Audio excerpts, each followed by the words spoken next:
The drop-off. The graduation ceremony was held in Beecher Prep Upper School Auditorium.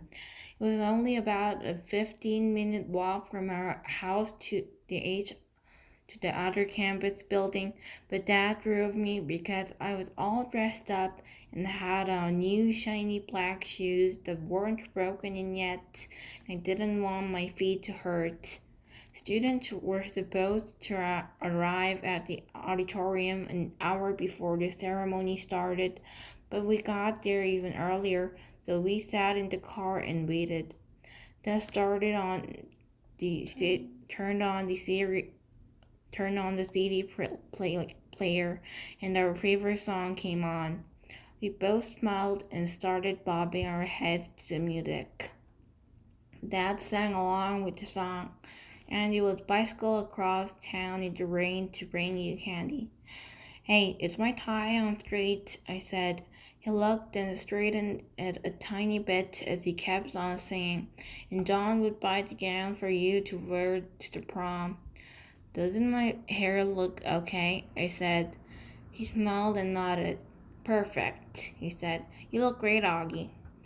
We put some gal in it this morning, I said, pulling down the sun visor and looking in the little mirror. It doesn't look too puffy. No, it's very, very cool, Augie. I don't think you've ever had it this short before, have you? No, I got it cut yesterday. I think it makes me look more grown up, don't you? Definitely. He was smiling, looking at me and nodding. But I'm luckiest guy in the Lower East Side. 'Cause I got wheels, you want to go for a ride. Look at you, Augie, he said, smiling from ear to ear. Look at you, looking so grown up and spiffy. I can't believe you're graduating from the 5th grade. I know, it's pretty awesome, right? I nodded. It feels like just yesterday that you started. Remember, I still had the Star Wars braid hanging from the back on my head. Oh my gosh, that's right, he said, rubbing his palm over his forehead. You hated that braid, didn't you, Dad? Hate is too strong a word, but I definitely didn't love it. You hated it. Come on, admit it, I teased. No, I didn't hate it, he smiled, shaking his head. But I will admit to hiding that astronaut helmet you used to wear. Do you remember? The one Miranda gave me? Of course I remember. I used to wear that thing all the time. Good God, I hated that thing. He laughed, almost more to himself. I was so bummed when it got lost, I said. Oh, it didn't get lost, he answered casually. I drew it out. Wait, what? I said. I honestly didn't think I heard him right. The day is beautiful, and so are you, he was singing. Dad, I said, turning the volume down. What? You drew it out? He finally looked at my face and saw how mad I was. I couldn't believe he was being so matter-of-fact about the whole thing. I mean, to me, this was a major revolution, and he was acting like it was no big deal. Augie, I couldn't stand seeing that thing cover your face anymore, he said clumsily. Dad, I loved that helmet. It meant a lot to me. I was so bummed beyond belief when it got lost. Don't you remember? Of course I remember, Augie, he said softly.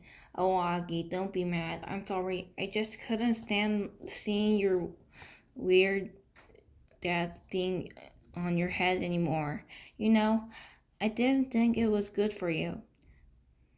He was trying to look me in the eye, but I wouldn't look at him. Come on, Augie, please try to understand. He continued, putting his hand under my chin and tilting my face toward him. You were wearing that helmet all the time. And the real truth is, I miss seeing your face, Aki. I know you don't always love it, but you have to understand. I love it. I love this face of yours, Augie, completely and passionately. And it kind of broke my heart that you were always covering it up. He was squinting at me like he really wanted me to understand. Does Mom know? I said. He opened his eyes wide. No way, are you kidding? She would have killed me. She tore the place apart looking for that helmet, Dad, I said. I mean, she spent like a week looking for it in every closet, in the laundry room, everywhere. I know, he said, nodding. That's why she'd kill me. And then he looked at me, and something about his expression made me start laughing, which made him open his mouth wide like he just realized something. Wait a minute, Augie, he said, pointing his finger at me. You have to promise me you will never tell Mommy anything about this. I smiled and rubbed my palms together like I was about to get very greedy. Let's see, I said, stroking my chin. I'll be wanting that new Xbox when it comes out next month. And I'll definitely be wanting my own car in about 6 years. A red Porsche would be nice.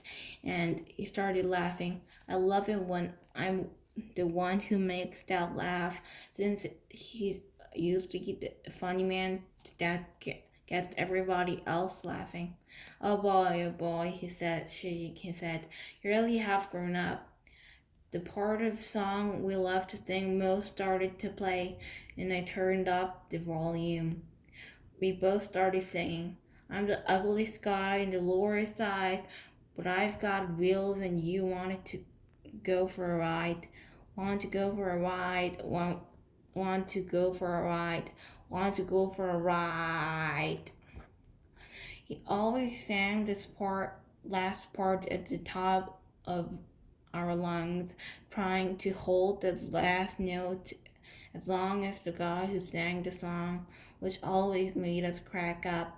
While we were singing, we noticed Jack had arrived and was talking over to our car. I started to get out. Hold on, said Dad. I just want to make sure you've forgiven me, okay? Yes, I forgive you. He looked at me gratefully. Thank you. But don't ever throw anything else of mine out again without telling me. I promise. I opened the door and got out just as Jack reached the car. Hey, Jack, I said. Hey, Augie. Hey, Mr. Pullman, said Jack. How you doing, Jack? I said, Dad. See you later, Dad, I said, closing the door. Good luck, guys, Dad called out, rolling down the front window. See you on the other side of 5th grade. He waved as he turned on the ignition and started to pull away, but then I ran over and he stopped the car. I put my head in the window so Jack wouldn't hear what I was saying. Can you guys not kiss me a lot after graduation? I asked quietly. It's kind of embarrassing. I'll try my best. Tell Mom, too? I don't think she'll be able to resist talking, but I'll pass it all along. Bye, dear old Dad. He smiled. Bye, my son, my son.